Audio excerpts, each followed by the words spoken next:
Is Gene Rule. I make the coffee and send out the mailings, so I call myself the General Secretary, but no one else does. So, but you all probably know a little bit about the Institute, which was formed as the research and educational arm of the library to further the goals of the library, keeping the written heritage of Karl Marx alive and supporting people's struggles in the Bay Area and worldwide. What we are is a group of independent activists, scholars, students. Some of us are members of disciplined parties. Some of us are members of undisciplined parties. Some of us are simply independent Marxists. And we have different points of view. So the programs do not represent any group consensus on the issues concerned. However, we all agree on the importance of the work of Karl Marx and a belief that his work will remain as important for the class struggles of the future as they have been for the past. And we do have this is basically our last program of the year. We'll come back on December 30th just to sit around and talk.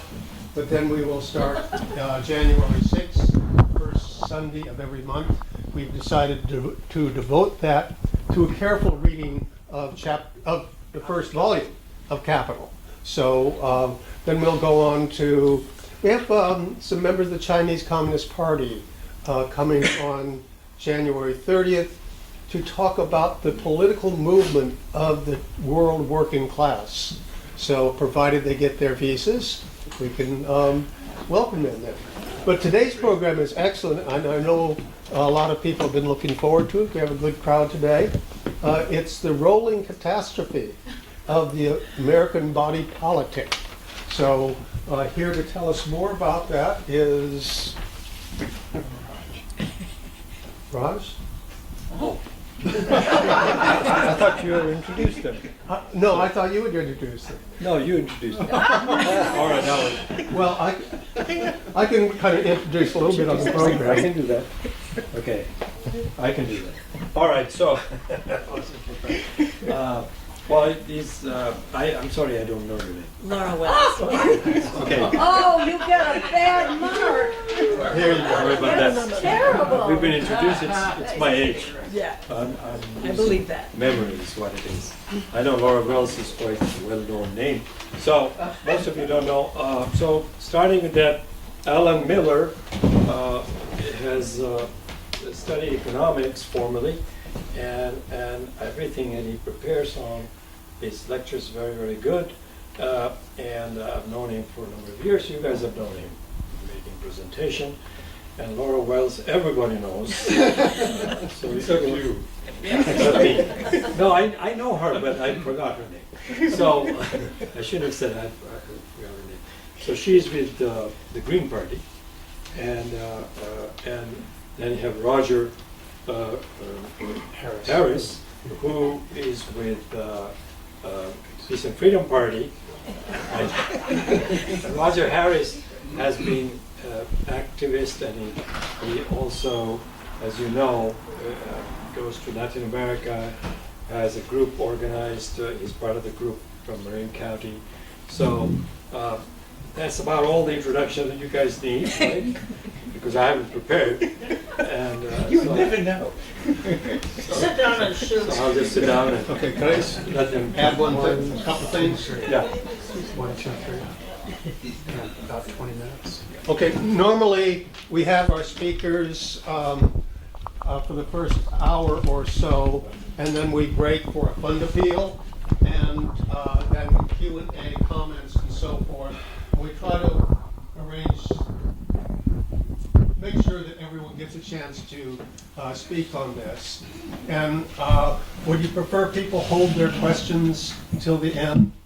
Okay, please hold your questions until the end, and don't just holler out random comments, because that interrupts the logical flow of their talks. And these people, I know them as well as Raj does, and they're very logical and incisive. So, are you going first? Yeah, I'm going to start. So I was trying to think of what to put on a title slide, and one of the things that I did when I was writing my presentation and researching it, Use the microphone. Yes, please. and researching it, I think it's connected That to. doesn't go to the PA. I'll speak up it as goes best to I the can. video then. You need to stand up. Well, we want to be. But he's got his, Yeah. his computer. All right, I'll speak up. I have sympathy for hearing loss. As I was preparing my presentation, I was trying to, I figured sooner or later I have to come up with a title slide.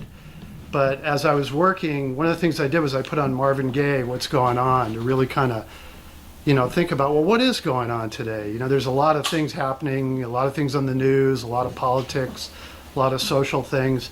So I think it's appropriate just to say that what I'm going to talk about today is really done in the spirit of the lyrics for What Is Going On, which was from 50 years ago, but a lot of it still really applies today. So one of the things that I'm going to do is I'm going to show a lot of numbers. Unfortunately, I'll try my best to make it less, unfortunately, it may be a little bit too much at times, but we'll try to, at least maybe you'll come away with this with some information and some statistics to think about and also to use in your discussions with people. So let me just start off with the kind of the standard way that things are portrayed and spun by today's politicians, media, culture, on the internet. And basically, it could all be summed up as one big happy face. Everything is fine. We're living in a prosperous time. Jobs. The American economy is booming. I just took this July 6th off the White House website. It's not just a Trump thing. It's media, et cetera, business media, mainstream media. Both of these speeches from the campaign represent, well, not from the campaign, but Hillary Clinton is talking about how well the economy is doing leading up to the election. Trump here is making a triumphant speech about the way the economy is going. And there's plenty of things for people to see on the internet to give them the impression that everything is peachy keen, luxury cars, shopping by celebrities, and the royal couple, whatever kind of distraction that you may want to experience is available for you. So let's actually dig down a little bit. I spent a lot of time researching this, several months actually, pulling stuff off the internet and researching it. So the first thing is some statistics that I think are really kind of mind-blowing, but you might hear a news story in the flash in the background, but they really, when you think about them, they say quite a bit. Almost 80% of Americans say they live from paycheck to paycheck, many not knowing how big their next one will be. Over 60% of Americans don't have enough savings to cover a $500 emergency. This is from Forbes magazine. It's actually gotten worse since almost 3 years since this statistic was published. And according to a recently released report by Credit Suisse 2018, the Global Wealth Data Book, 34 million adults, American adults, are among the poorest 10% in the world. We're not talking about the poorest 10% in the United States. We're talking about the poorest 10% in the world. This picture, just from these statistics, and let me just say that I don't think it's possible to spin these statistics. I mean, we could if we went to one of the capitalist think tanks. They'd have somebody who'd been paid, tens of thousands of dollars to write spin against this kind of stuff. But these statistics really say something about what's going on in society today, which is the reality is that there's a great deal of poverty in this country today and a great deal of economic insecurity in particular. What's behind this? Well, if you really look at history, and I think many of us have actually lived this and experienced this, there's been 40 years of stagnating wages for working people and vanishing job benefits. This is from a research report that was published by the Pew Research Center, And the conclusion on this is that the typical American worker now earns $44,000 a year, which is not much more than the typical worker earned 40 years ago, adjusted for inflation. Just to kind of give you some context for the numbers, if you look at this, down at the bottom here, in terms of the actual pay 40 years ago, it was about $2.50 an hour. Some of us remember working for that amount or even less. And today it's about $22 per hour on average. And if you look at this top line, the two red arrows show that the trend has been basically pretty flat for 40 years. 40 years. At the same time, the cost of living has increased by a considerable amount during that time. The trend of what? The trend of the top line of the real wage that workers make in constant dollars, the amount that they can buy, has really been flat for 40 years. The top is inflation corrected, which is purchasing corrected. Okay, one of the things behind this, and I couldn't cover everything. I had a whole list of things that you could talk about. So just keep in mind, I just picked a couple, which kind of gives you an idea of the scale of the problem that we're facing in this country today, is vanishing job benefits. And I just want to talk a little bit about healthcare costs, because this is something that's very close to my heart and is actually something that's very much on people's minds in our country today. You look at the ACA, the health insurance marketplace, and one of the things to note, some of you may have experienced this, is that premiums for health insurance policies have increased by 28% from 2014 to 2017. And I actually think it's actually increased this year at a faster rate. So people are getting, on average, paying 10% more in health insurance premiums in order to keep their health insurance. And we know what the implications are if you don't have health insurance and you get sick.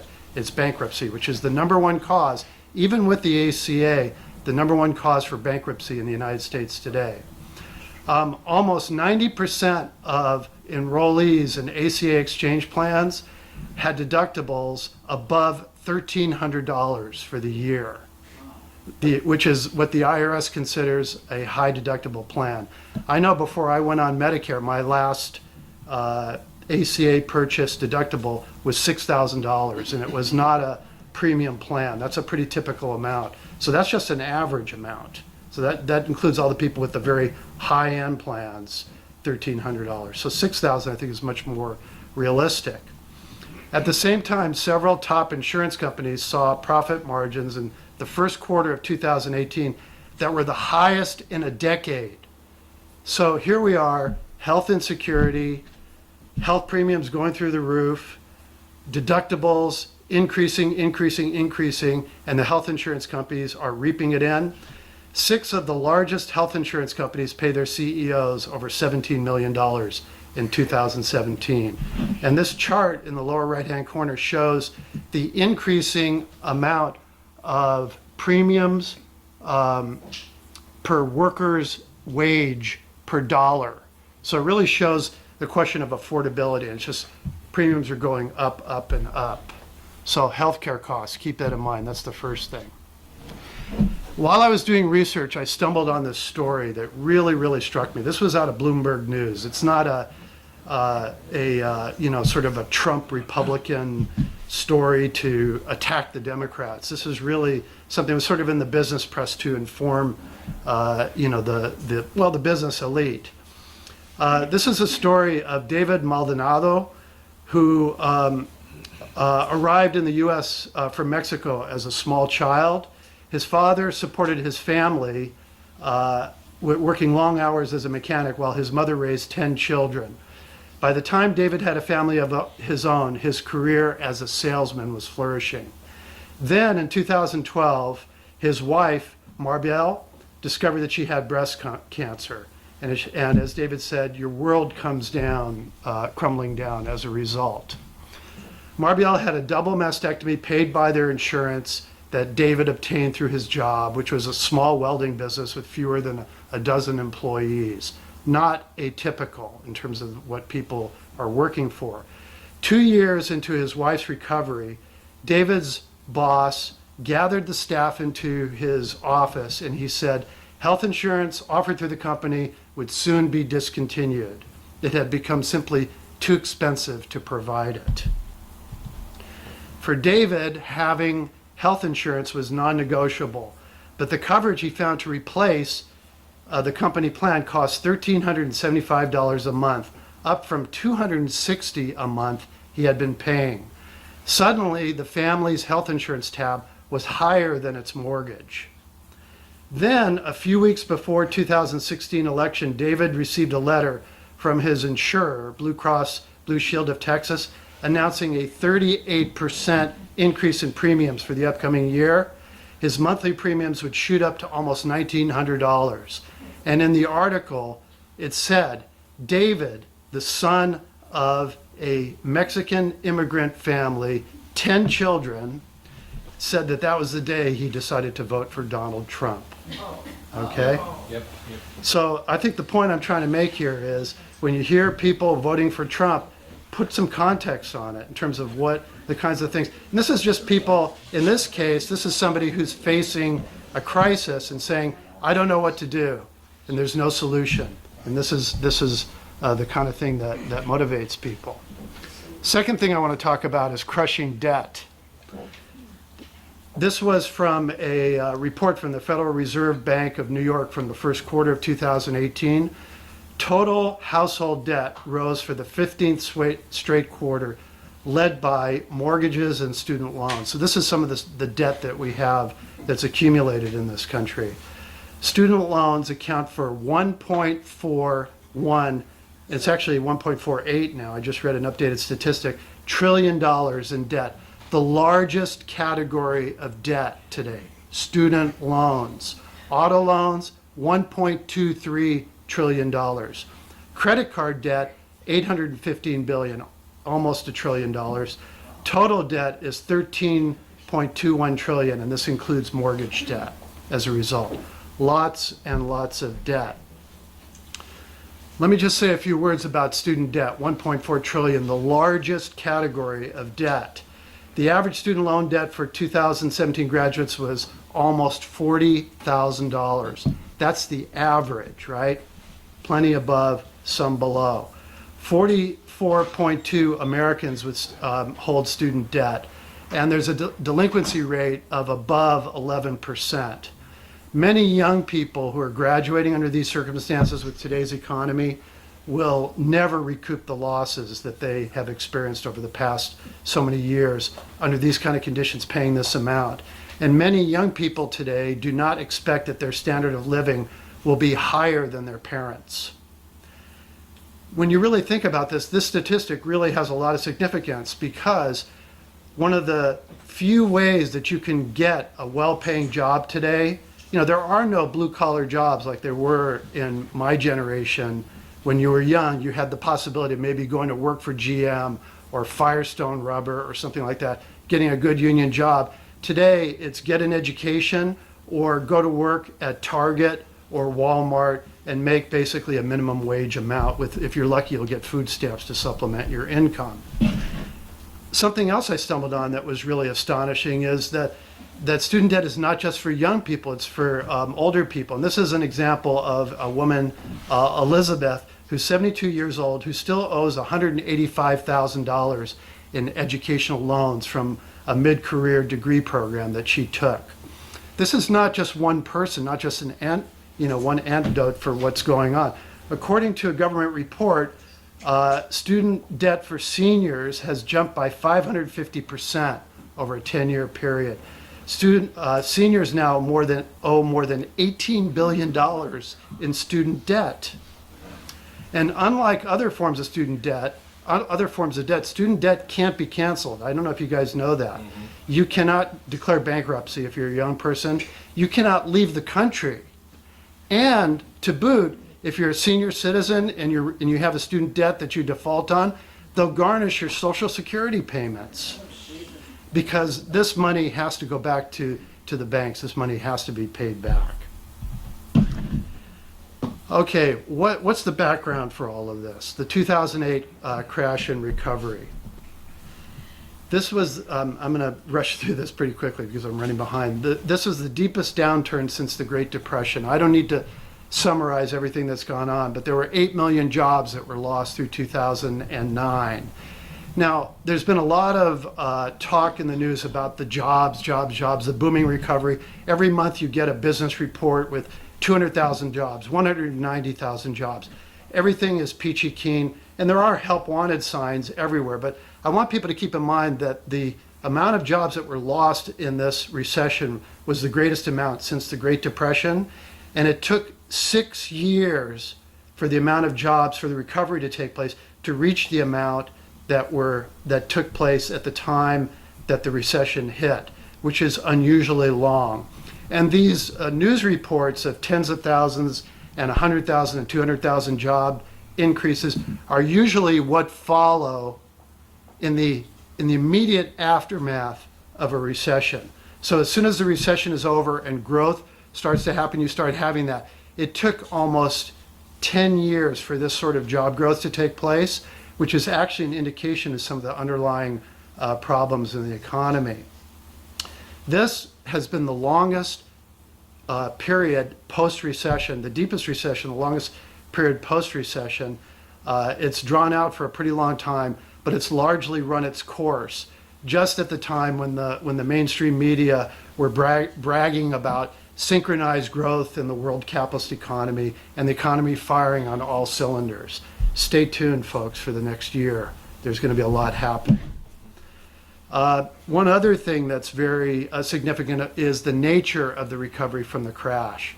And the unemployment figures, which are at record lows, really hide a lot. I think some of you have actually heard some of these statistics.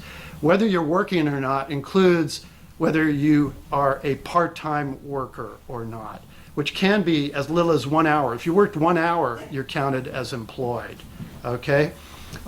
It doesn't count people who have failed, who have not looked for work in the past the past month, which is 4% more than there were in the year 2000.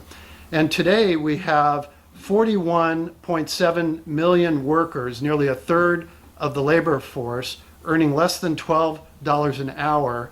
Many of them are gig workers that are putting in 10 to 12 hours a day for $13 or less. I didn't have time to dig into some of the statistics on this, but I think we should do a program about it. There's been a general decline in the state of working America. All of these statistics about a 3.9%, record unemployment, low unemployment rate. You can't compare these statistics with 50 years ago in the 1960s when people were working at GM and large industrial combines. A lot of these people are called tentative workers or part-time workers, alternative workers, contingent workers. There's a story that's going on underneath here. That's not even to talk about. We don't have time to get into the people who are left behind in terms of black workers, women who are in the workforce. The statistics there are even gloomier in terms of pay rates, recovery from the Great Recession. One of the few ways that you can actually find meaningful employment today with a sure thing is to, quote unquote, join the military, the poverty draft.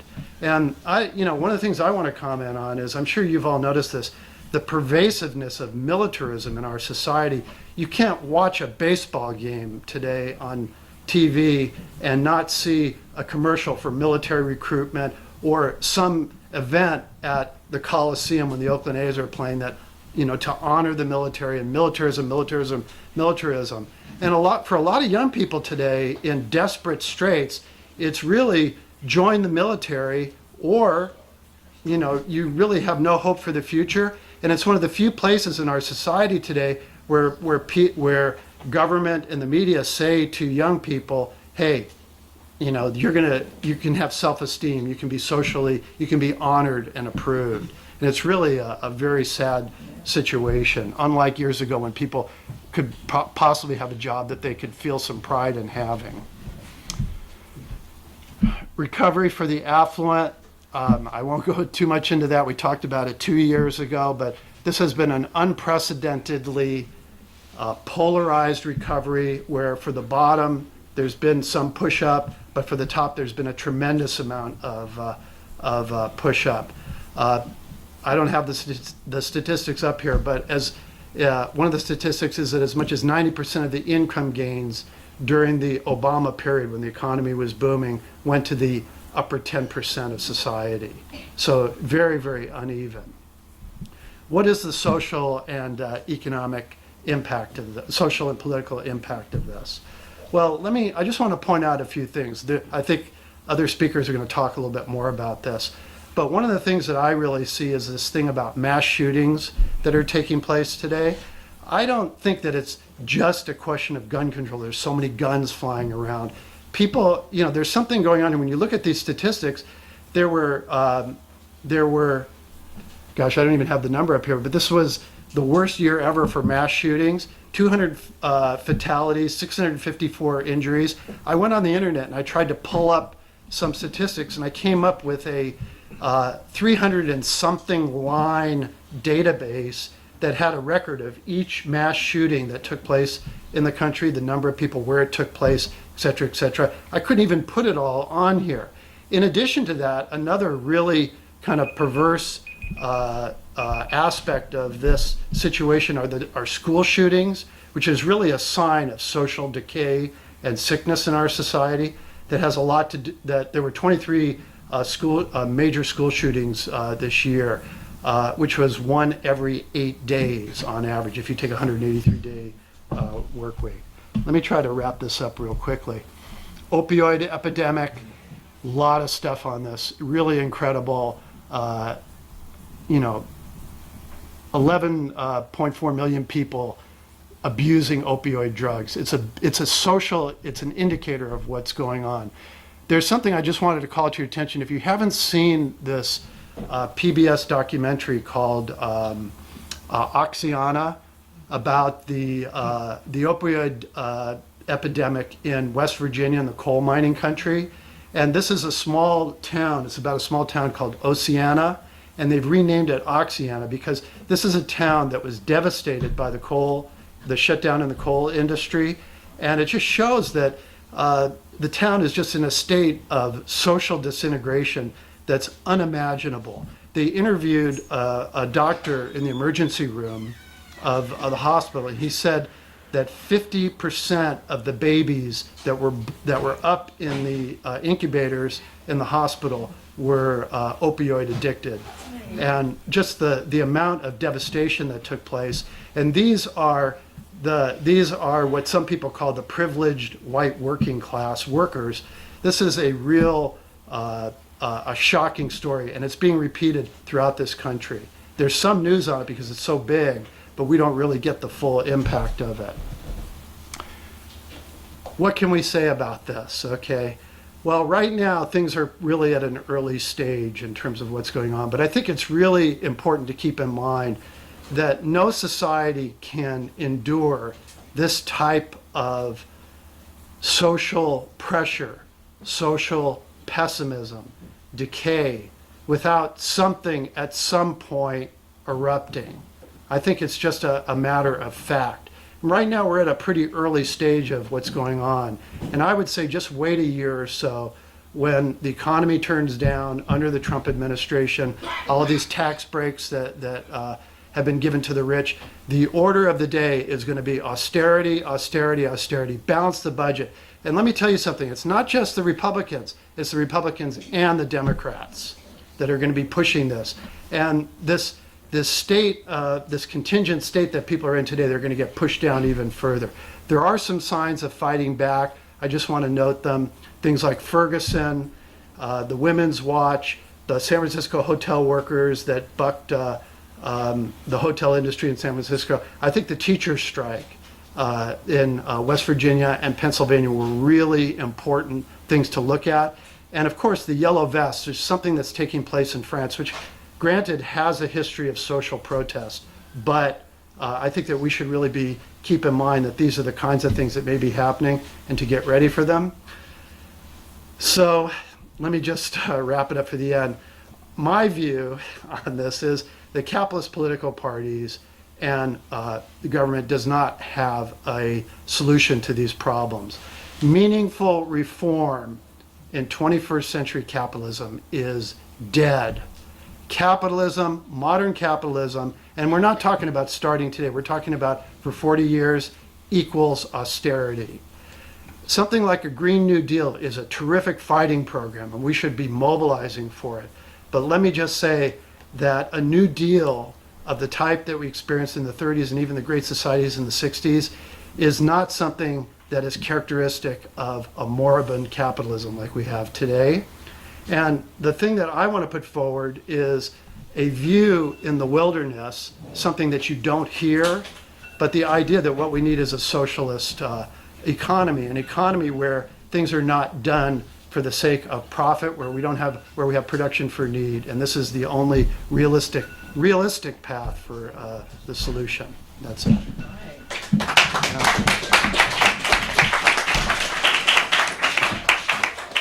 So we have a division of labor.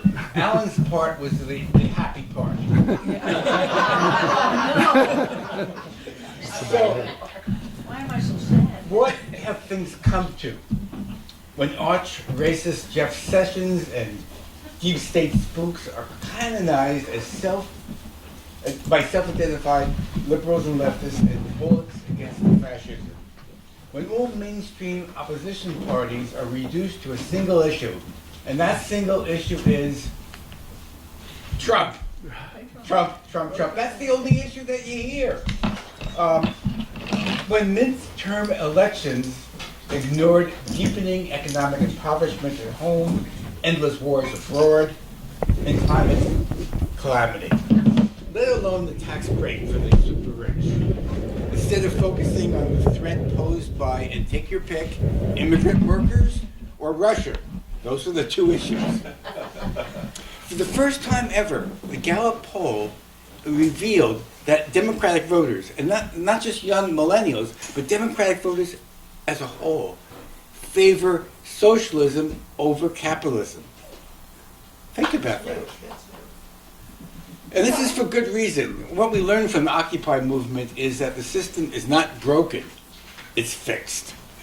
And that the midterm elections, if they would have changed anything, they wouldn't have allowed us to have them.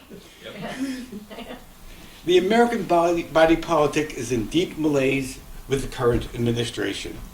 But Trump is the symptom. He's not the disease. The disease is neoliberalism. The conditions that allowed the ascendancy of Trump were the result of the Bush, Obama, and their predecessors, their policies. Trump does not so much represent a break or reversal from Obama, but rather we are suffering a continuation and intensification of those policies as the body politic lurches to the right and further to the right.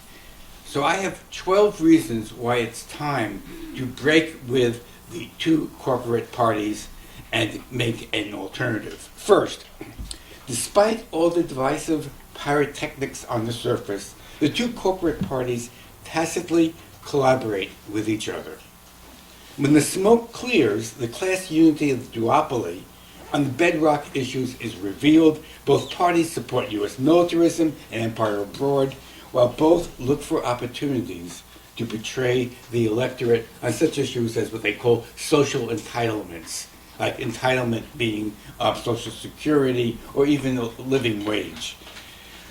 Both are bullish about the ever-encroaching surveillance state, which is eroding our civil liberties as we speak right now. Some examples.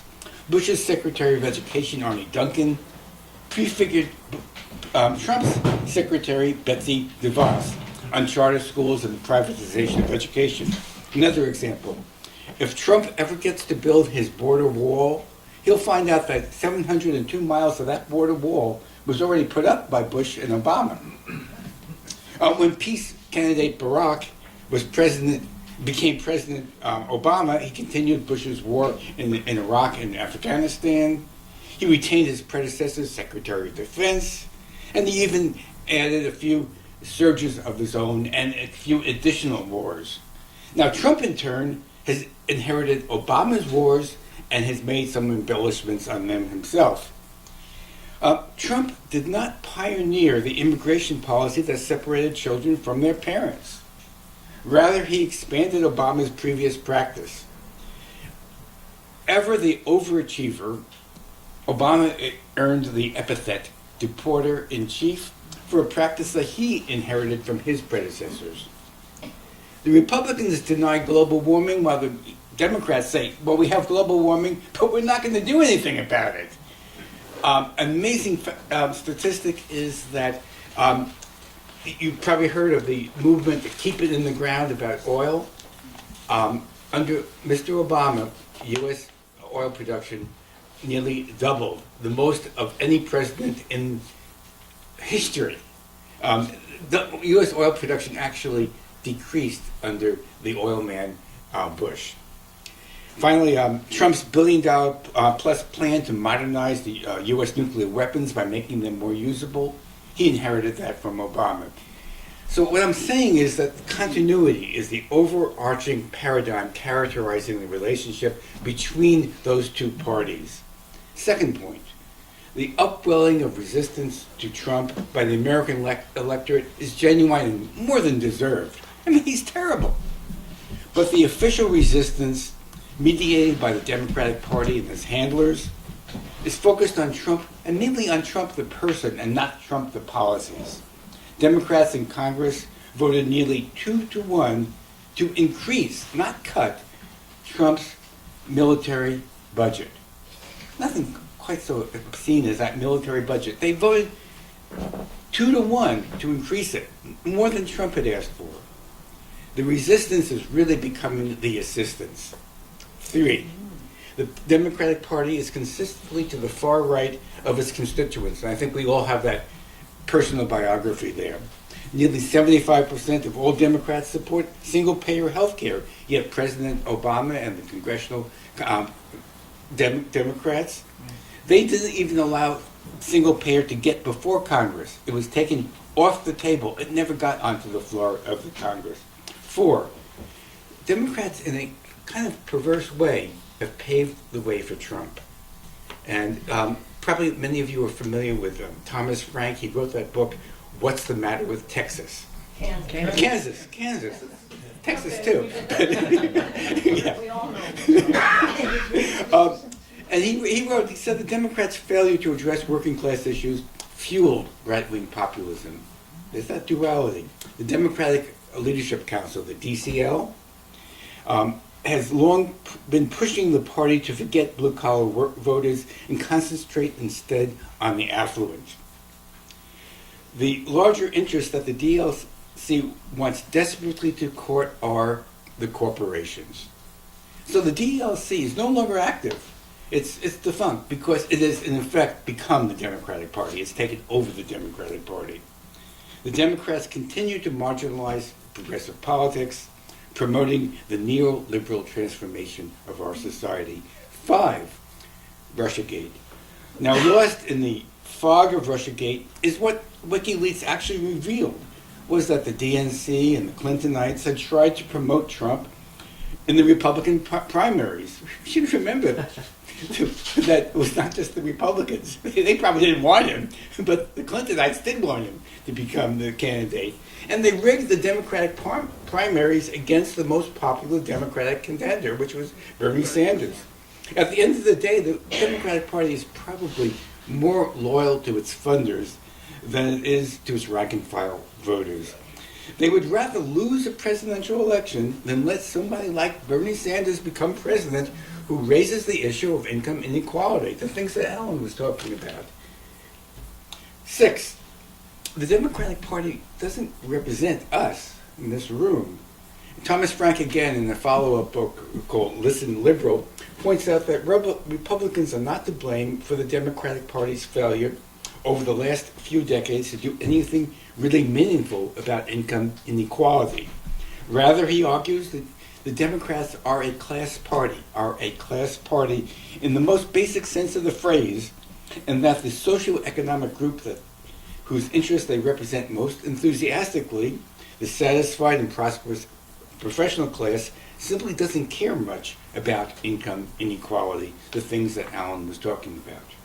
That verdict is by someone who's trying to promote the Democrats. He's not trying to criticize them, he's promoting them. The Democratic and Republican parties are class parties beholden to and reflecting the interest of finance capitalists, the people who finance them. 7, neither party is really reformable. Both feed on the same big money trough, and both are instruments of class rule for the rich and powerful competing for the patronage of the elites. Neither of the corporate parties are structurally capable of transforming into a traitor to their own class. Attempts to reform the Democratic Party, point number 8, inevitably result in either defeat or corruption of the would-be reformists who become apologists for the party and attack those who stand for genuine change. The Democratic Party, point number 9, is the graveyard of social movements. It's not its champion.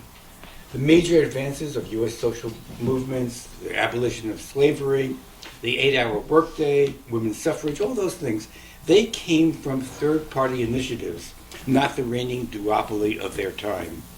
10, voting for Democrats has not pushed them to the left, as we've discovered, but rewards them from bad behavior and pushes them further and further to the right. The unconditional support of what the Democratic Party considers its captured constituencies, such as African Americans and labor, the unions, has allowed them to ignore what their core voters and further court more conservative voters, and particularly big business. 11, the national leadership of the Democratic Party listens to money and is seemingly deaf to the everyday concerns of ordinary voters. The lesson from Trump and his phony populism, Trump masqueraded as a friend of the working people. But there should have been a lesson there. The lesson was, if people fell for the phony populism, they should give them real populism, somebody who really does serve the interests of working people. How would they do that? We'll go on to this. And my final point here is that instead of providing a left alternative to the reactionary Trump, and it's not very hard to be left of Trump, the Democratic Party on some critical issues have staked out a position to the right of Trump. This is just dumbfounding. And here's an example. This is an example of Chuck Schumer, who's the Democratic head of the Democratic Party in the Senate, the minority leader. He declared that Trump's tariff on China was, quote, on the right path. He called Trump's relocation of the U.S. Embassy in Israel to Jerusalem long overdue. Then there was some people protesting Trump, coming to Trump rallies and actually Trump speeches and disrupting them. He called those people not American. That's the leading Democrat. But the bromance of the top Democrat with the top Republican breaks when the erratic Trump stumbles to the left. I'm not saying Trump is to the left, but the guy stumbles a lot, and sometimes he stumbles in the left. Schumer and the other Democratic leaders are positively apoplectic about peace breaking out in the Korean Peninsula. As probably many of you know, they actually had a resolution not allowing the United States to draw down troops in South Korea.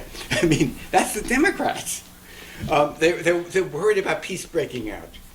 The Democrats' obsession over Russiagate relating to the 2016 U.S. elections is dangerously morphed into a program of indefinite Cold War against Russia. This is really serious. Stephen Cohen, who's an expert on this, says that it will lead to the supremely existential and real danger of nuclear war. And this is not just a kind of abstract thing. As we speak right now, there's a U.S. warship in the Black Sea, and there are people, I think there's a number of people who are more knowledgeable about that, but there's people who are saying the danger of actual hostilities, shooting war, is very high right now. That's people to the right of Trump. 70%. Yeah. 70%. That's what the odds are right now in an article by Ann Garrison in Consortium News. So who are our friends and who are our enemies? It goes without saying that Trump and the Republicans are no alternative for us. But unfortunately, traditional liberalism is a dead end, as much as we'd like it not to be. There are no major progressive legislation has passed since the 1970s. Not since the 1970s has there been a major legislation. According to Noam Chomsky, the last liberal president was Richard Nixon. Could you imagine back then us becoming nostalgic about Nixon? Liberals, because they no longer pretend to have a progressive agenda, their agenda is we're not Trump, we're diversified, but they don't have a substantive agenda anymore. It's not like the peace dividend from the end of the Cold War or anything like that. There's no liberal agenda. They have two functions right now.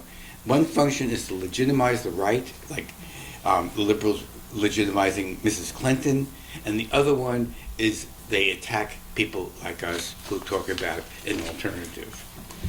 The latest example of this is the latest addition to the Democratic Party leadership. Probably some of you have heard of him, Hakeem Jeffries. He's a liberal congressman from the city of New York City, African-American, member of the House Democratic Caucus. He was just elected to the Democratic Caucus, so he's one of the top leaders of the Democratic Party right now. How did he earn his spurs? He earned his spurs, became prominent nationally because he was Hillary Clinton's African-American attack dog against Bernie Sanders. The other thing that he became distinguished by was that he attacked single-payer health insurance. He is one of the leading proponents in Congress of charter schools and of the security state. This is the progressive part of the Democratic Party. So while the realignment of the Democratic Party, with this realignment of the Democratic Party, we used to call the Democratic Party the lesser of two evils, but I think we should really understand it as the other evil rather than the lesser. The majority of the eligible voters, and we should be with the majority of the eligible voters in the last midterm election, you know what they did? They sat it out. The majority of Americans who were eligible to vote in the last midterm election sat it out, and that was the highest turnout in any midterm election in the last 50 years. Meanwhile, both the economy and the polity have become more concentrated and less democratic, and we should go into the mechanics of that. With an ever wealthier elite perched atop of an ever-growing surveillance state, mass incarceration, and censored media on the internet. I want to end with one anecdote and then turn it over to my comrade from the Green Party. And but this is a story about a political party, and I mean a party. This is a party. And this is every year the Washington Post heiress. Her name is Lolly Weymouth. She has a big party for the ruling elite out in the Hamptons. And the Washington Post, as you know, is probably the mainstream media, the most virulently anti-Trump, most virulently pro-democratic organ in the mainstream media. And so, consistent with their editorial policy, which of course spills over into their reporting, she invited Chuck Schumer, she invited a whole bunch of Democratic Congress critters, and she, like former Senator and former Governor Bob Graham, and other Democratic Party politicians, and of course coming to this party were the big funders of the Democratic Party, such as Ronald Lauder and Carl Icahn, and of course George Soros was brought to this party. But hey, they're the ruling class. So who else came to the party? Ivana Trump, Jared Kushner. Half of Trump's cabinet came to this party, and the clincher was David Koch of the Koch brothers came to this party.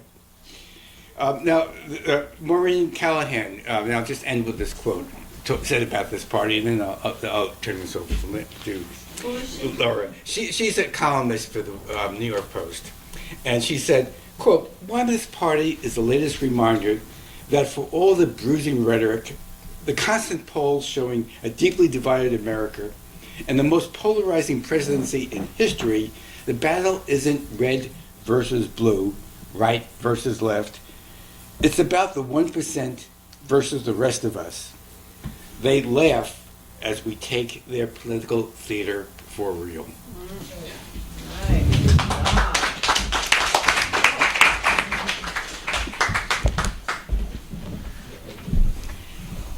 So I figure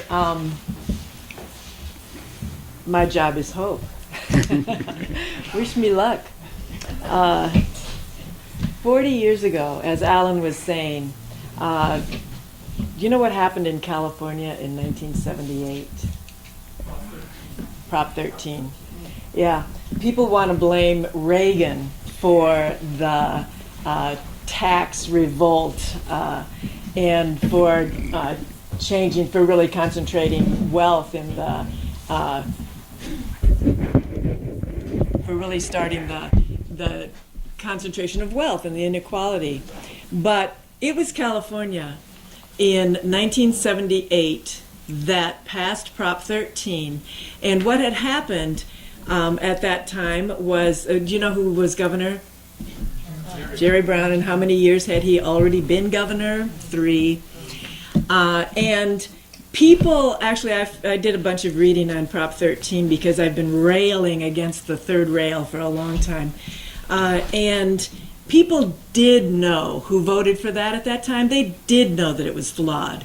They did know that it wasn't exactly what was needed, but they were totally frustrated going to the local government and the state government. Certainly Jerry Brown didn't lift a pinky to help.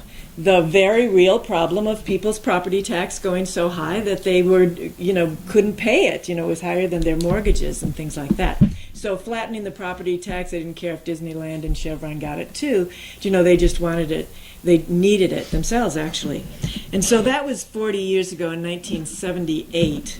I actually moved to California, totally inconsequential piece of information, but in 1979. So it was just at that point that this state, which had been the envy of other states, if not the world in terms of its education and all that, started that long, you saw the lines, but it started a long downhill slide.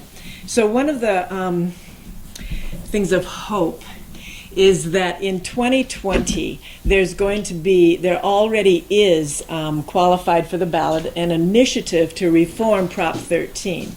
And so what it is what had been called the split roll. It's where the corporate loopholes would be closed. And corporations would be paying a property tax based on the current assessment of their property values, so that it would stop the practice of Disneyland paying cents on the dollar compared to the small private residences nearby, and Chevron, paying very little property tax and all of that. So, and which reminds me of Richmond. At some point, when all the properties values in California took a dive after 2008, Chevron thought, oh, well, we should sue to pay less in property tax because our property is worth less. And so they took it to court. And as you know, in Richmond, they have the Richmond Progressive Alliance, and they had people who were elected with not taking any corporate money. And I give them a lot of credit because they could have just said, well, we don't take Chevron money, but they didn't. They said, we don't take any money, any corporate, any business, any developer money. So they had people elected to the government, like Gail McLaughlin and slowly but surely more, Javanka Beckles, others in between. And they never stopped being part of the social movement. That's a very key part of their approach, is the social movement plus being at the table. It's like, which one's most important? Both of them together. That's what's most important. So together, the elected officials and the social movement, marches and things like that, had an effect. And the court, what they actually decided was that Chevron wasn't paying enough, and so that they should pay a little bit more. So it was, I just love the backfire effect like that. But Prop 13, of course, when it's on the ballot in 2020, because they've already gathered enough signatures, and what's somewhat inspiring about it is that a lot of the people who've been doing the organizing in groups like Evolve, which is part of a bigger coalition, there's to get the signatures and all of that. A lot of those people weren't even born in 1978. And in Evolve, they started out focusing on health care, very important. And then they went from that to the millionaire's tax, because everybody said, how are you going to pay for it? How are you going to pay for it? So they did the real millionaire's tax, which was compromised by who? Jerry Brown. To add a sales tax increase, to add, to make it temporary instead of permanent, and, so Jerry Brown compromised it. Nevertheless, it was better than what we'd had before. So then Evolve went from single payer to, okay, millionaire's tax, okay, Prop 13. Then they took they aimed their sights on Prop 13, because they knew that was foundational to what has been going on wrong in California and in the country. And if California wants to be a leader, then fixing Prop 13 would be a great place to start. Now, of course, the money that's going to go against that initiative is going to make the money that went against Prop 10, the get rid of Costa-Hawkins, look like kindergarten lunch money. So this is something that really needs our whatever ability we have to educate and reach others. That needs to happen, because the lies that are going to come out about how they're going to take away your houses, they're going to do all that stuff, is just going to be outrageous, because it's going up against the money. Now, I've been reading Yanis Varoufakis. Yes. It's 500 pages. Usually my idea of a good book is like 200 pages because I'll figure I'll get through it. But it's 500 pages. And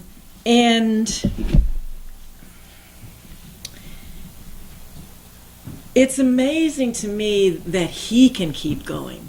If you read about what's happening, what happened while he was the finance minister of Greece for about 7 eternal months in 2015, the people who betrayed, and who said one thing, something when they were speaking privately, oh yeah, that makes sense, oh yeah, good, good idea, blah, blah, blah.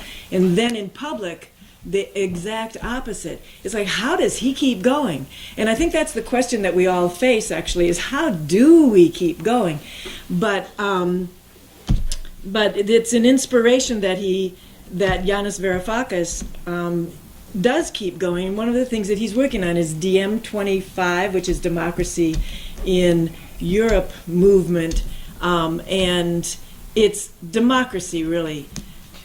Democracy, where people have decision-making power over the things that affect them and their families and their communities. And what we don't have is democracy. And it's pretty widespread, but the U.S. is like the leader in terms of bad democracy. 90 other countries have some form of proportional representation, which is what enables something other than two evils to exist. There are other parties. People, I just saw a statistic that 85% of the Congress people who will get elected can be predicted. And I thought, I thought it was even more than that. And then they added 2 years in advance. So they get elected, and you can tell 85% of who's going to get elected. Does it matter what they do in between? No. And believe me, I know that personally because I ran for Congress. Not against a person, against an icon. And people would say, it was the gasp, you're running against Barbara Lee? But, and then they would go on to tell me that she was the only one that voted against the Patriot Act, which was not true, and she was the only one that voted against Iraq, which was not true, and some of them knew she was the only one that voted against war after 9/11. So yes, that was true, and yes, that took courage, even though in a way you'd think it might be a no-brainer. Should we give Bush unlimited power to fight unlimited wars? Let me think about it. But at the time there was all kinds of pressure and stuff like that, and so I understand. She also had us behind her. She had Berkeley, Oakland. Nobody in no other congressperson in the country had this kind of district. And so we need to take credit for that. I mean, name the second most consistently progressive district in the country. Hard to even, you can't even think of who it would be. It's like it's this district. So this district, which is Barbara Lee's district, which is Berkeley, Oakland, Albany, Emeryville, Piedmont, San Leandro, Alameda. Federal Congress, yeah. So, so the thing that is really up right now, and my good friend Yanis Varoufakis talked about it. A whole bunch of people are talking about it. It's been mentioned so far here, and that's the Green New Deal.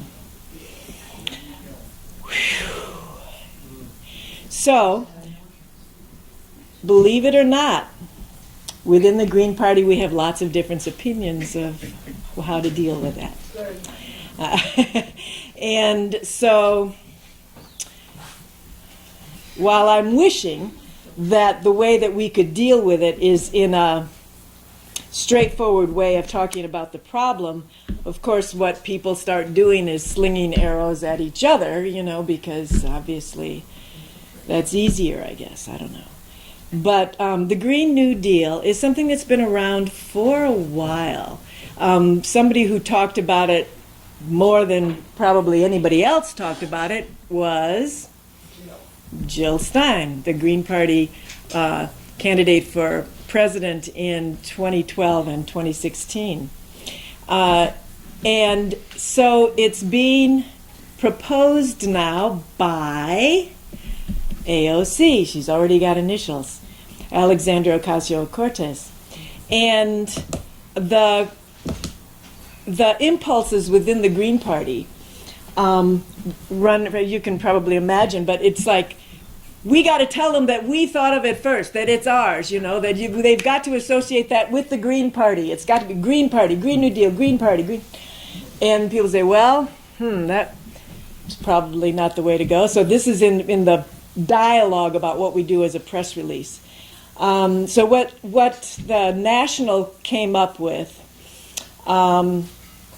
was to say, great, we're really glad that there's a lot of people talking about a Green New Deal, and yet what's been proposed does not talk about the military, the money that's being spent on the military, which is exactly the money that's needed in order to fund a Green New Deal. And so then some people are saying that, well, that doesn't, they praised.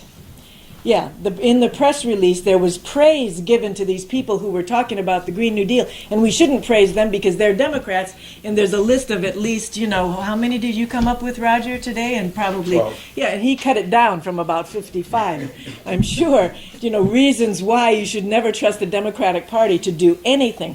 So here we are at this point. There's also another another thing that's coming up, which is the California Progressive Alliance. So have you heard of that? So Gail McLaughlin, who you probably know, she was, as a Green, she was the mayor of Richmond for 8 years, and then she ran for lieutenant governor. And now they're working on having a California Progressive Alliance.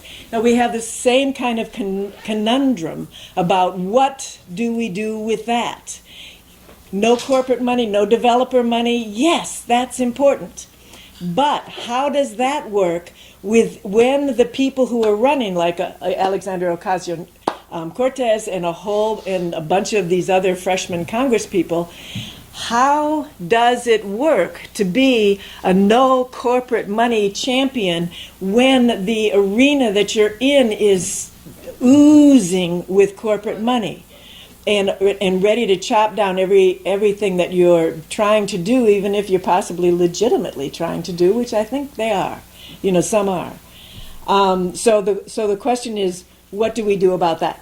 And there are people that are saying, have nothing to do with it. It's capitalism, it's corporatism, it's whatever, nothing to do with it. And there are others that are saying, work with. I think that the Peace and Freedom Party passed a resolution that said, I'm not quoting it exactly, but that the Peace and Freedom Party will work with the California Progressive Alliance to see, how they can work together effectively. And the Green Party, I'm figuring, will probably go about the same route. Because what's the major registration now that's out there? Voter registration? No preference? No. Yeah, no party preference.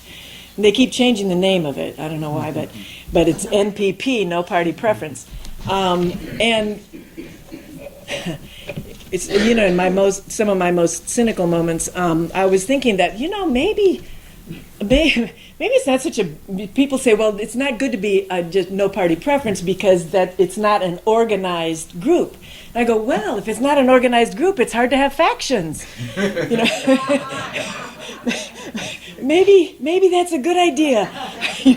So I don't know, but I do know that one of the things that the Green Party did this past year, and I was happy to be a part of that, was to it had a wrong-headed bylaw that prevented the Green Party of California from endorsing any candidates that weren't green. And so we changed that to be where the Green Party can endorse, the state party. Let me differentiate. At the local level, anybody could endorse anybody, but the state party.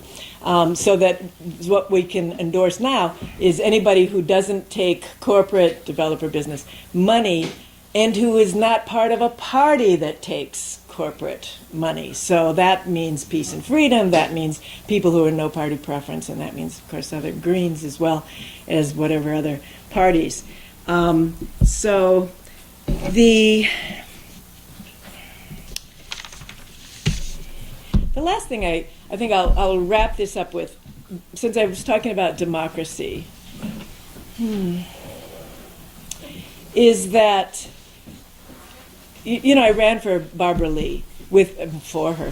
I ran for Congress against Barbara Lee, and we did have the main thing that we wanted to do was have a debate. We decided that was where the gold was in this venture, was to go for a debate. Who was we? The people that I was talking to, the people that were helping me on my campaign, and I'll tell you, just a confession, I guess, but there was, I'm like a lot of people. I don't really love people to be hostile to me. And so that when I would be passing things out at a San Francisco mime troupe show that was called Reds, and they would say, it's like, what are you watching here? But so I'm passing out my green flyers, and they're saying, you're running against Barbara Lee, and they'd hand it back to me. And so, so I can keep going for a little while. But if I hadn't had such great people working on my campaign, I would have quit. Because it was just, I mean, I would have backed away. I wouldn't have quit because by then my name was on the ballot, but I would have backed away. So this is a plug for how important it is for people to work on, to other people's campaign, and when little encouraging things that people would say, one-liner in an email, would buoy me for that day, it's like, would keep me going. But we wanted a debate, so that's who decided that we would go for that. And so we wrote her a letter, wrote her an email, got some bag and all that stuff. So we didn't have a debate, but we had a forum. So we had at the Oakland City Hall, they were going to have a mayoral forum for the 10 candidates that were running for Oakland mayor. And then they decided to add on a 30-minute forum, congressional forum. So that would be Barbara Lee and me. And so it was one of those things, be careful what you wish for, because then when I found out, I was like, whoa, I've got to really make sure I'm really clear on all, on a zillion different things that I haven't been a congresswoman for 20 years, and so I wanted to do that. And I think it came out, I think it came out all right. And we were glad that happened. And some people thought it was fabulous, but I think it turned out all right. One of the things that surprised me was how much I was talking about things that came out of my mouth, was that how much I was talking about how important it was for people, people to take to the streets. That people, and I've mentioned it a little bit here, the social movements. We cannot not do that. But so after all is said and done, the election happened. 34,000 people got the message of raise your expectations, vote to pressure. It was 11.6%, which was better than the predictions. They expected it to be lower. 2 other Green congressional candidates were running this year, which is a feat with top 2. And one of them was predicted at 18% and got 27%. That was Kenneth Mejia, who ran a top-notch campaign, and he's like under 30. Where was he? In L.A., and the other one was in L.A. as well, and he was expected to get 22%. He had a little bit better odds, and he came in with 22 something, just a smidge better. I came up a little bit better, and Kenneth Mejia a lot better. But we need, okay. After the election, I'm going, what do I do with this now? And I want to figure out how to put as much pressure. I sort of want her steering committee to say, oh my God, she didn't stop. That didn't just stop after the election was over, but kept pushing for things. And so she has not been, even though there are half a dozen people have signed on to the Prop 13, change that's going to happen, that's foundational, that actually has to happen. She's not one of them. Mm-hmm. And democracy. In Congress, there's a bill that somebody put forth in 2017, and they're going to come up with it again, 2019, fair vote. It's a ranked choice voting kind of a bill that leads toward a proportional representation kind of a system, so that you have 5-person districts instead of 1-person district, and you get 20% peace and freedom. You get peace and freedom on the ballot, 20% green, you get green, not on the ballot, in Congress. So those are the kinds of things that I think we can do. Stay in the streets, let people know about Prop 13 reform coming up, and the money. Sometimes I think that if somebody says, well, who should I vote for? Follow the money and vote in the opposite direction. Wherever the most money is being spent, please vote for the other thing. Costa Hawkins, that would work like a dream. And just keep figuring out, I guess maybe I'm talking to myself here, it's like keep figuring out, what is the balance? What is the balance? How do you move forward with things like the Green New Deal and like the California Progressive Alliance, and to be as effective as possible as it not getting co-opted, and yet work together with the people that actually do want these good things to happen? And so that's the question that I think that we have in front of us. And I hope we make some headway. So I think we will. Yay.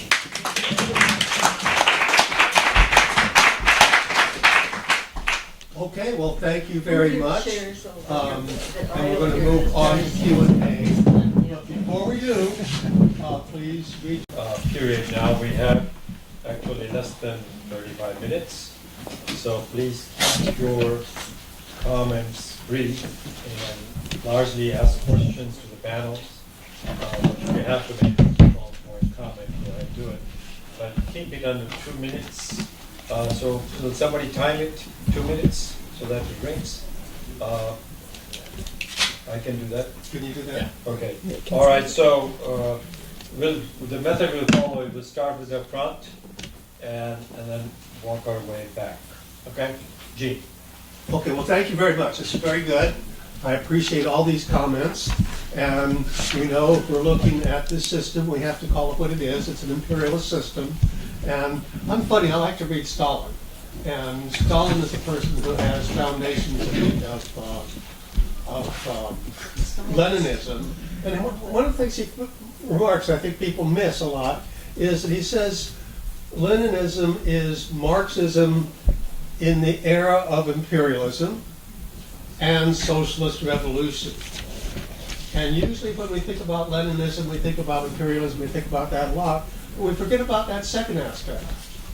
And we forget that in 1917, we did have a revolution, and that revolution is still going on, and it's produced the largest economy in the world, an economy that, as people, we saw the figures on the United States, in China, the poorest 10% of the population, their income raised 200% in the last, I forget, it's in the New York Times, it's in the last 10, 15 years.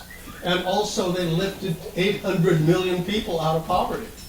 So I think the model of China needs to be really taken seriously, because here's a socialist economy that is really having an impact.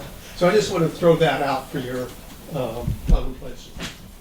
Shall we go to the next question, since there was no question here? Okay. Okay. You go. Okay, I will make this quick. First thing is that have people read Behind the Kitchen Door?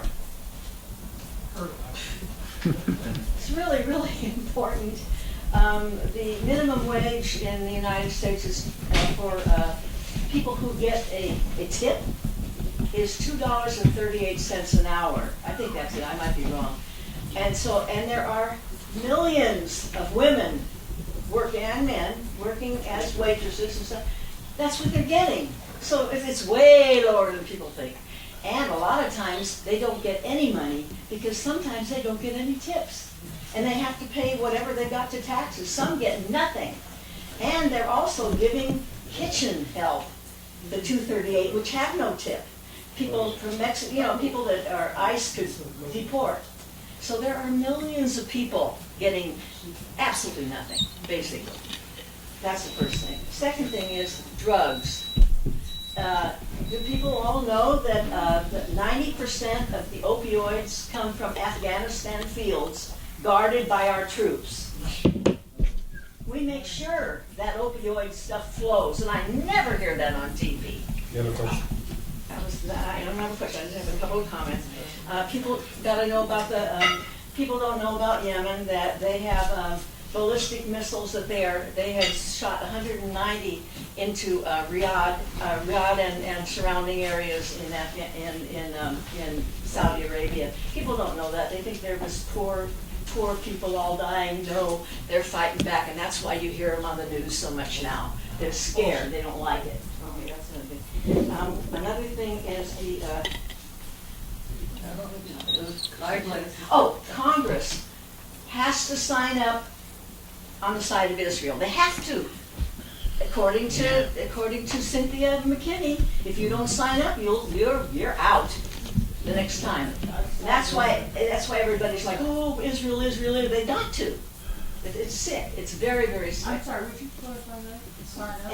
And one more. What do we do now We all wear yellow vests like the French and get out in the friggin' street. I have a proposal to request people to agree or reject. I think I want to go through with people who have questions, because the panel has done their work to prepare this presentation, give a presentation. I want to go through only those people first who have a question, and then come back to those who have comments. Is that okay? I agree. I think we should extend the half an hour and pay for it to the library for the extension. Do I volunteer? I think that's not, I don't think Good question. DSA has scheduled Same thing, something. So- only Yeah. both. There's Try a to- scheduled meeting. Try to stick to questions, Let's go, please. let's keep going. Okay. Or we have comment, we have to do very quick. So that everybody gets a chance. Please start. We have to remember that jobs is a call for relation to capital. It's not a wonderful way to spend a life. Something called education is the indoctrination of us into the system. We have to rebel against getting educated through school. I read a comment from a killer, a mass killer, who said, well, he was bored, literally, he said he was bored, and I think that's really important about what's going on. Laura campaigned against Lee. She told us, who was ever there, that she did it because Lee was never out in front of issues. She was always behind, always had to be pushed, and was among the last to sign on to our issues that we supported. And I can't hear. DSA and the Green New Deal are getting, DSA is supporting the Green New Deal, and I think that it has to be questioned. Okay, so thank you. I think I'm going to be more firm about it. Only questions, please. Second row, start with. No, Hold your comments. We'll give chance to those who are making comments afterwards. just take the comments. So just a question. What do you make of all this scuttlebutt about Louder? what do you make about all the scuttlebutt about a big crash coming up next year or another major recession? Do you have any thoughts? You're looking for investment advice. Repeat the question. Can Yeah, we the get them que- lined up after hearing the comments and questions instead of one by Well, one? The question is, what are the prospects for a crash? Nobody can predict these kinds of things. It's very complex. But the conditions that are present in the economy today are very, very concerning. And just the numbers that I put forward in terms of debt, which is something that really increases the fragility of the system, it's really more than we realize. And I think the other thing about it is that it comes on top of 40 years of this relentless decline, and at this time, and a lot of the tools that were used in the last recession to buoy up the economy in terms of quantitative easing, zero interest rate policy, those tools are no longer available to central bank here or in the Western capitalist countries. So I think that what's on the agenda, and it will hit, whether it's next year or 2 years or 6 months from now, is we're looking at austerity that we haven't seen in the post-war period. It's going to be a real doozy. So I would say that it's a question of when, just because of the way the system is set up. We don't know when, but one of the things that when people say, well, how do you pay for these things, that people need so that we don't have austerity, that we have social services? It's in 7 words: tax the rich and stop the wars. And the money is there. There is plenty of money there. I've run for state controller before, and I've always follow the money, and I started thinking that not just for the things that we need this money for, But even if we taxed the rich and flushed it down the toilet, we'd be in better shape because they have way too much money to buy islands and jets and parties. They buy power. And how do they buy power? Politicians that run pretty cheap compared to the money that they've got, and media. They buy up all the media, including textbooks, not just newspapers, radio, and TV and stuff like that. And so tax the rich and stop the wars. We used to say in the old days, serve the poor and eat the rich. Yeah. Just one factoid. There's about 900 million people, in the world who are without clean drinking water. 1% of the U.S. military budget would bring clean drinking water for the entire world. That's a budget that's not even being audited. They wouldn't even know that 1% was gone. But that's where the priorities are for capitalism. Right. Okay, Good fact. Richard, you're next. Yeah, the question about, Allan said that the system is basically not reformable. The era of reform is over. All reforms are over.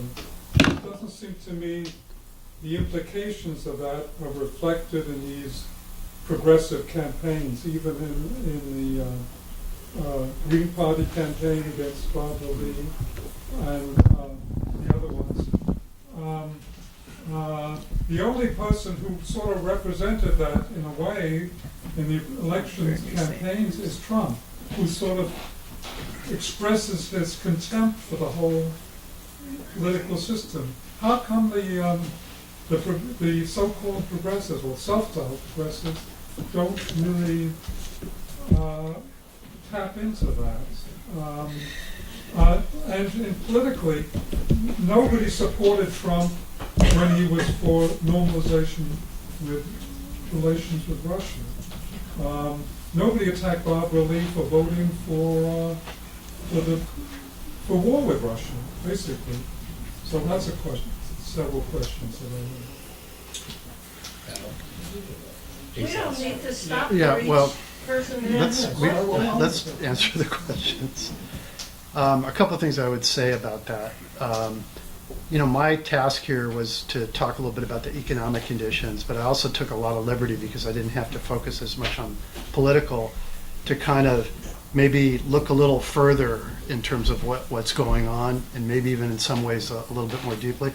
And I would say that the period of post-war capitalism, the golden years, was really a historical anomaly that had a lot to do with the outcome of World War II, where the industrial capacity of the entire world was destroyed, and the United States came forward as but it was really a very kind of a temporary period, a period of confluence of some very historically unusual conditions. And I think that what we really have to realize is that what is it that drives the economy in our system? And it's production for profit, private means of production. It's a market system.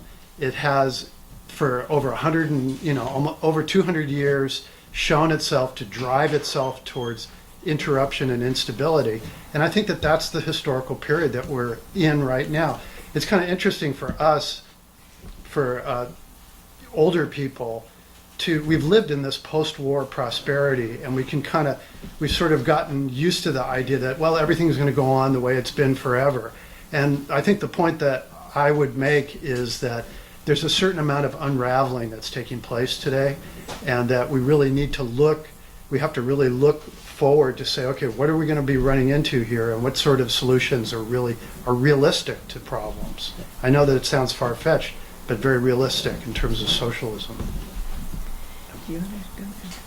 So I was just thinking as you were talking about how the prosperity that we got used to was grow, more, all of that stuff. And I remember when I first read Walden by Thoreau, it's simplify, simplify, simplify.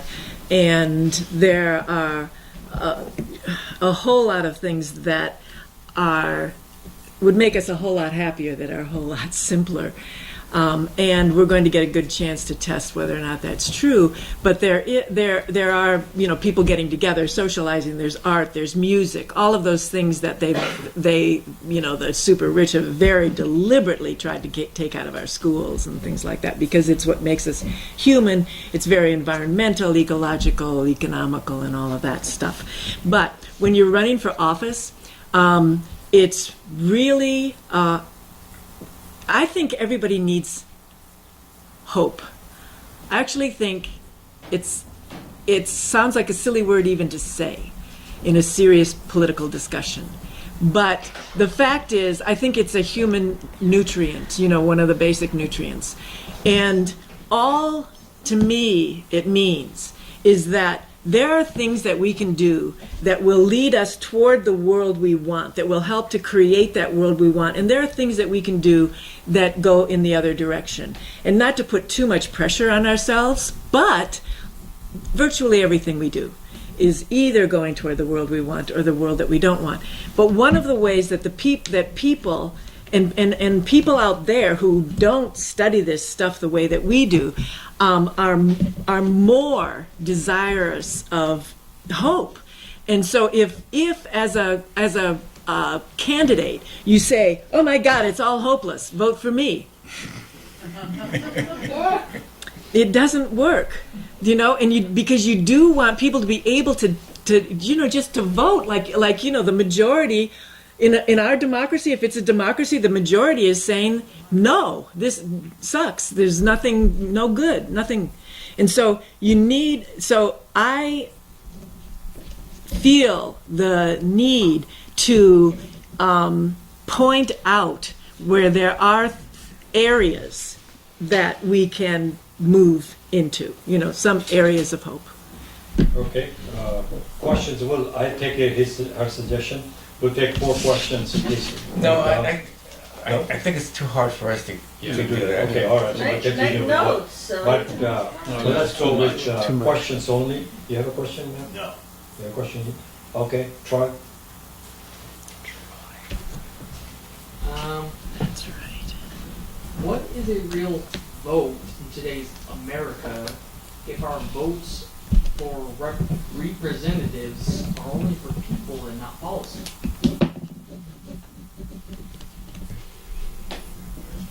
That's it?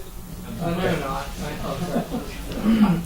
Why do you even care what the illegitimate politicians say verbally to selectively bias corporate media, aka the fourth estate, when what we need to do is organize the masses into a strategic and coordinated base of organized thinkers, producers, and active agents of transformation of the fundamental social basis of society?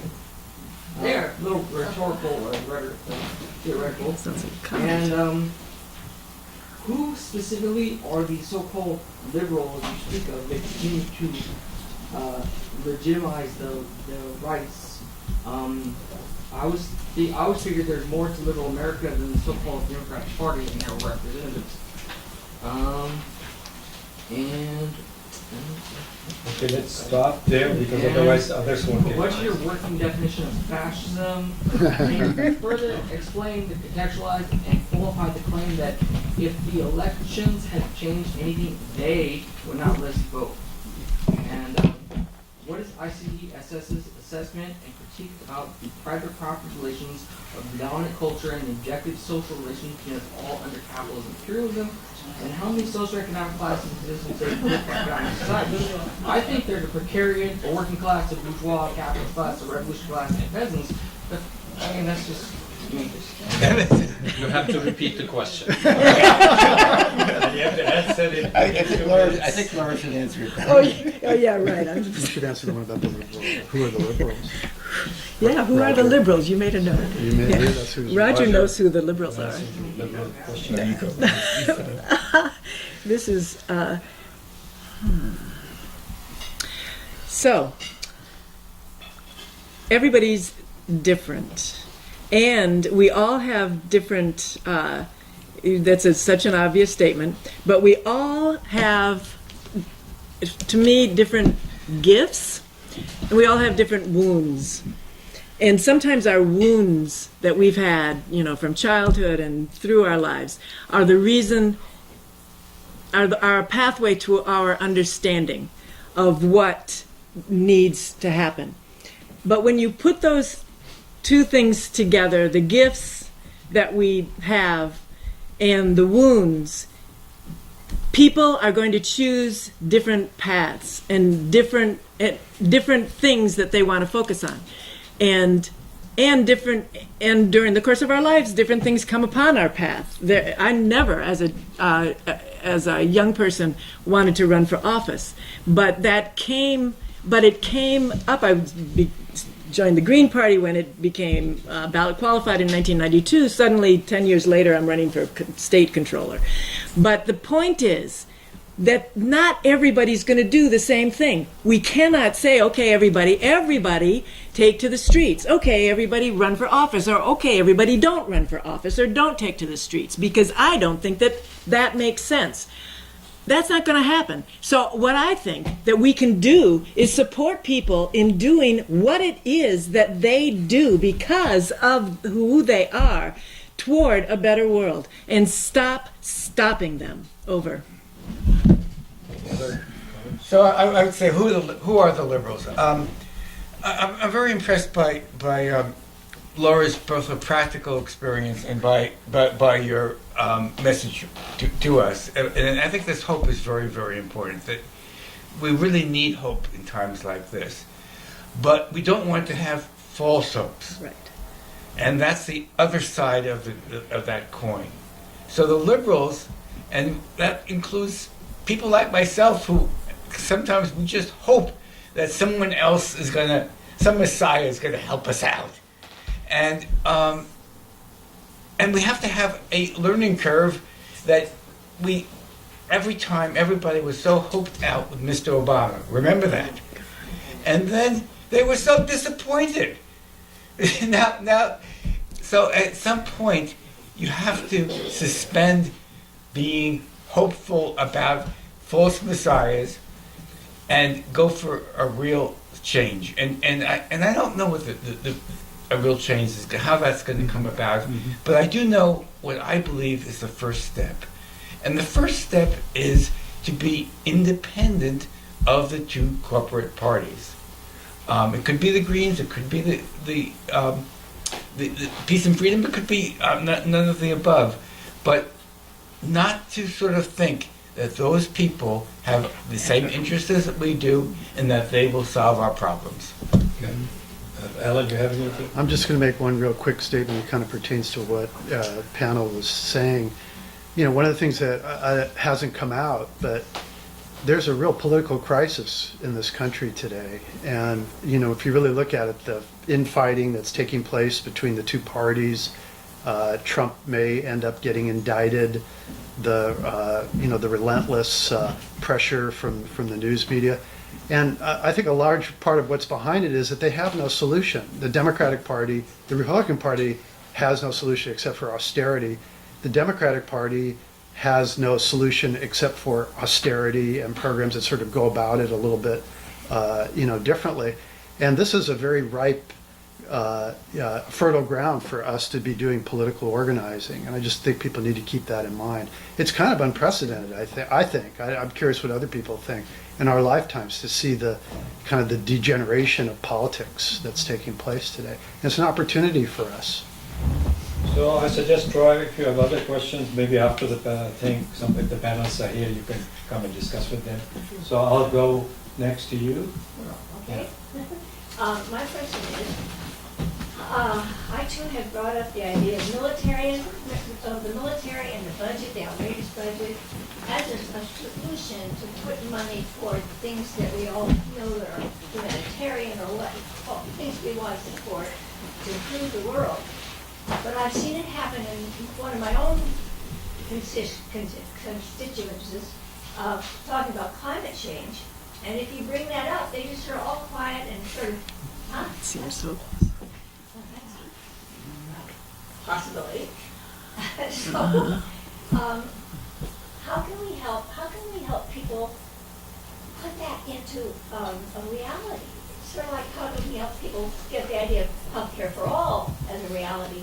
Because we all know we want that, but it's like a wall there. I think that those two things need to be, people helped to understand how to educate others or how to approach others. You just turn it off, if the wall comes up and you think that. They all say it's impossible. I think that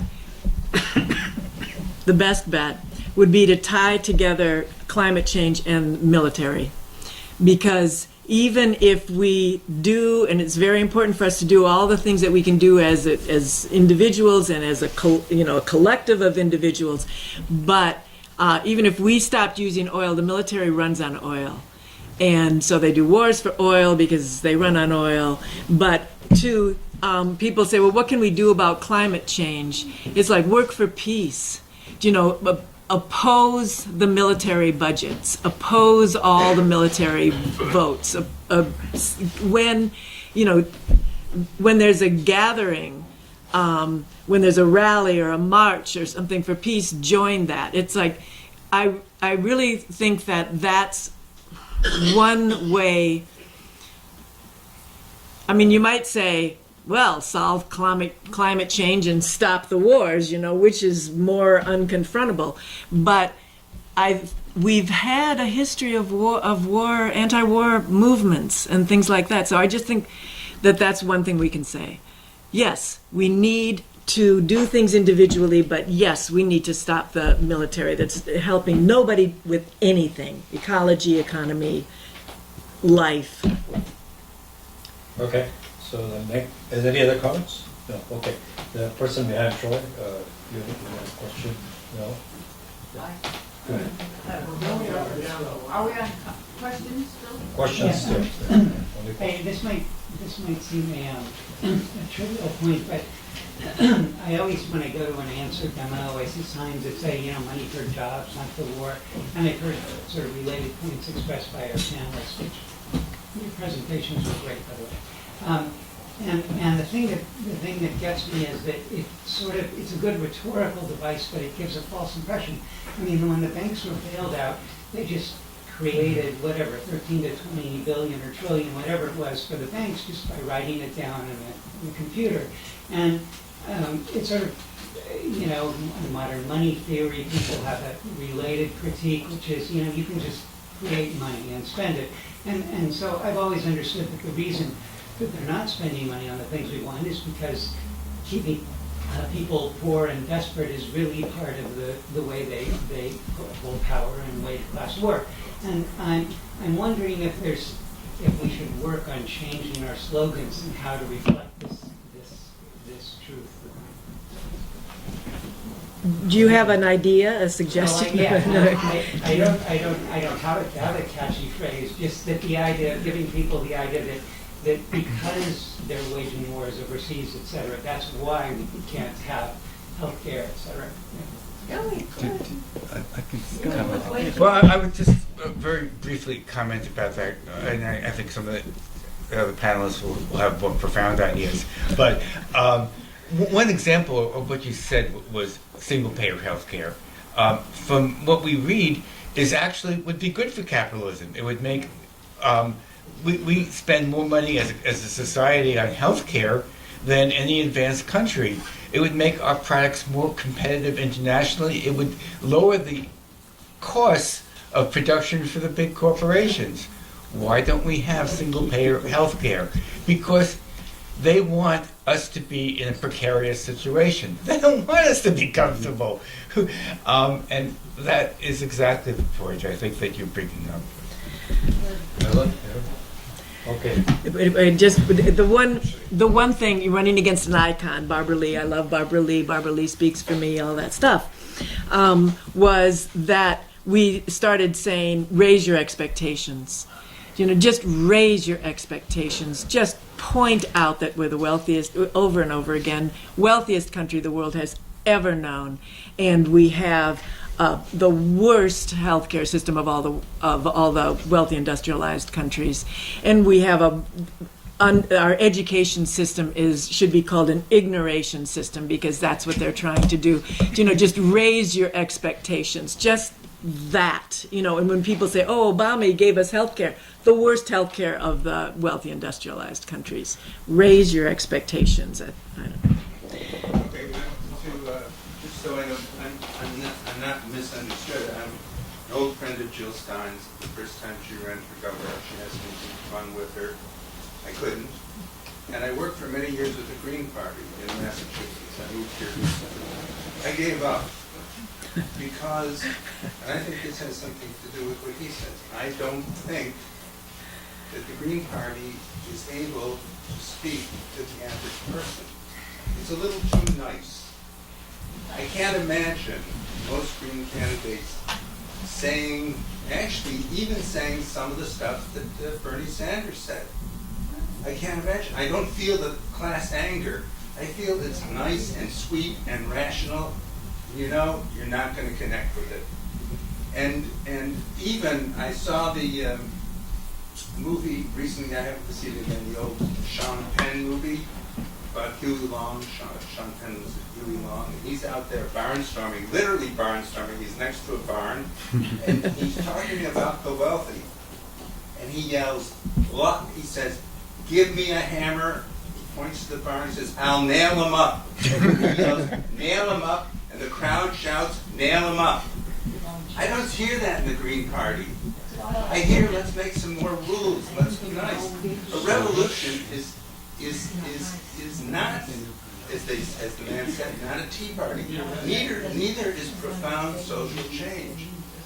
Jill is a wonderful person, very sweet, very well-meaning, but there's no connection. And I don't know what you guys want to do about it, but you don't have it. There is a question there somewhere. Yes. Just one quick comment. I don't know Joe Stein, but I have been working with Jamu Baraka, and I certainly would not characterize him like that. No, he's not like that. That's a good Yeah. sign. He's good. And he's one of the leaders of the party. But it's not characteristic. I'll pass for now, with the option of when I think of something, saying it later. Good. I really like the sentiment of what you're expressing. Thank you. That's a I good really, point. really do. And I think that just at an emotional level, people need to express a lot more anger about what's going on. And that's kind of why I try to bring out some of these things in my presentation about how bad it is and how people are suffering. And I would take that a step further to say maybe the answer to this is that we need politics that are to the left of third-party politics, and more specifically, we need communist politics, communist parties. There are communist parties today, but we need the kind of leadership that we had in this country during the Great Depression, when there was kind of militant rank and file agitation and organization. So I'm really, I like what you're saying, and I think we need to really, get out there. I'm telling you, we are lagging behind what's out there right now in terms of people's dissatisfaction, anger. We should be doing barnstorming. We should be doing barnstorming for socialism. I mean, I agree with you 100%. Okay. So, only questions, please. So, you have a question? Just questions, no, I had a comment. That's all for comments. Very short. Okay. Pass. Okay, my question is to the Green Party and Peace and Freedom Party, and are there people within your parties that advocate merging into one party? And I do have a catchy slogan for your eternal use, which would be back to the drawing board.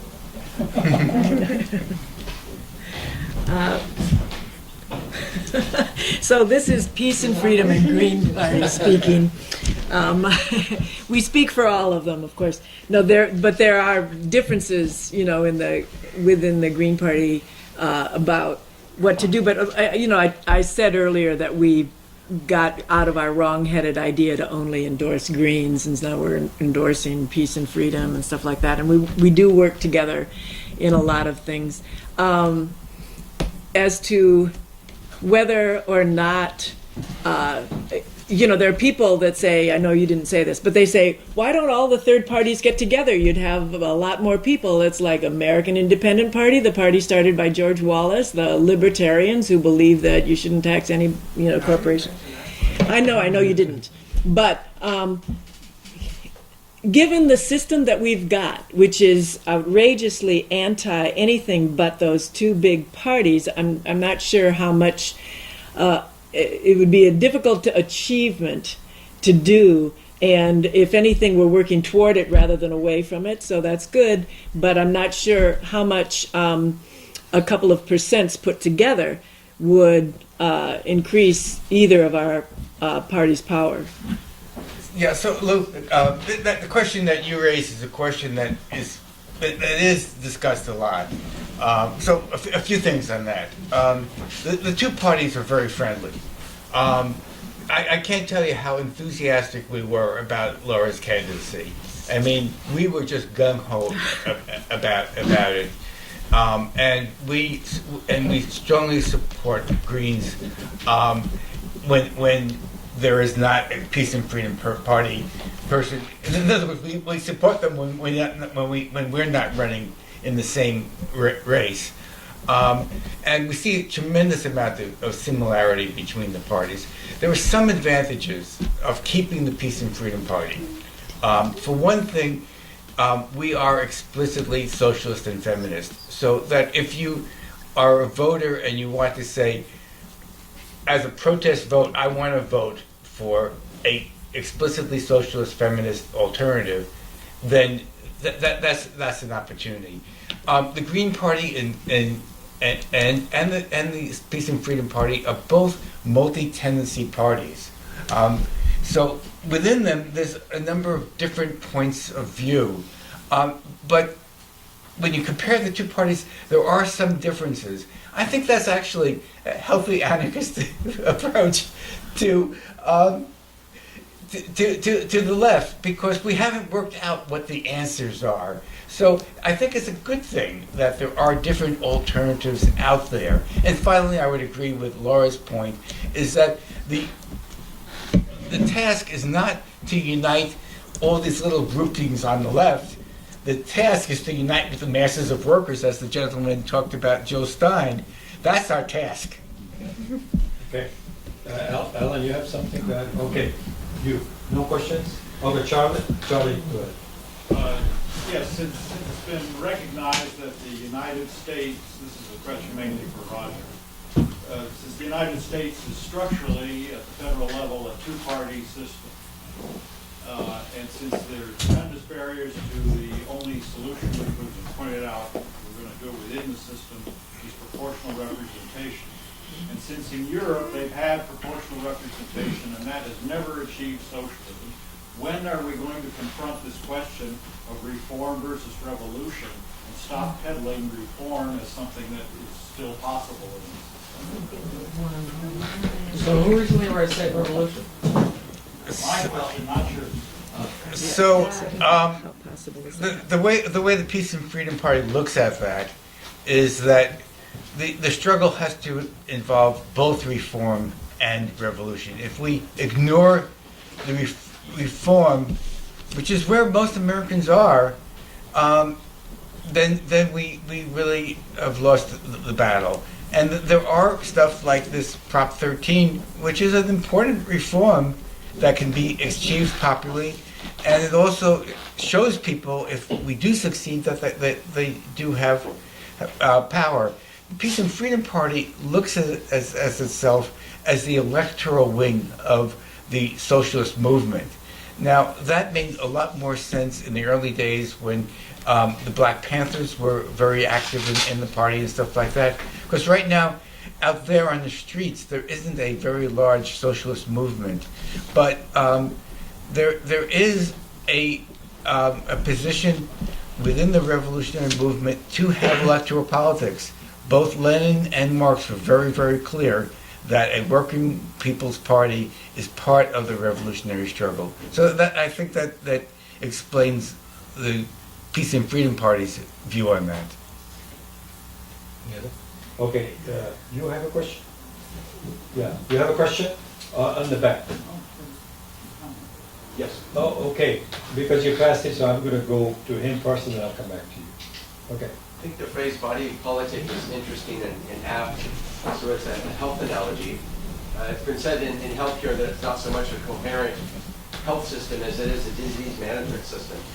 And I think that applies also to our body politic as well. And so that's sort of an aspect of the question. The question essentially is, with an individual, there's often a sense of health declining.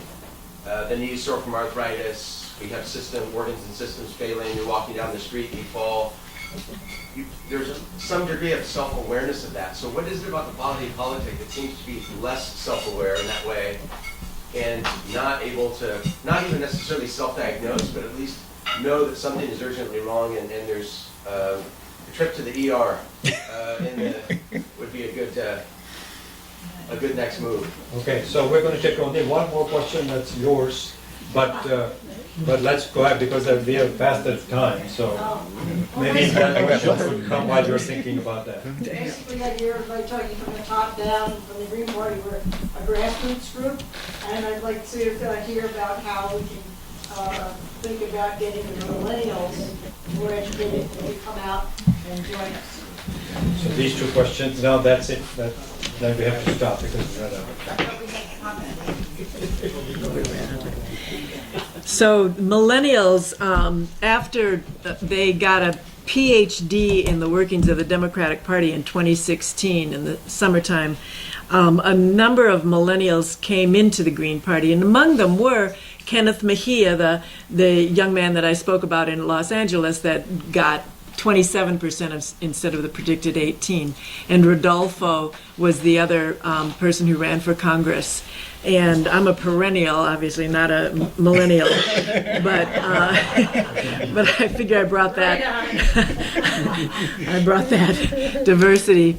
But this also sort of addresses the question about not speaking out strong enough. A number of people have come up to me, half a dozen or a dozen people have said, "Oh, I know who you are." And I'd think, "Oh, that's fun." And they'd say, "You're Jill Stein."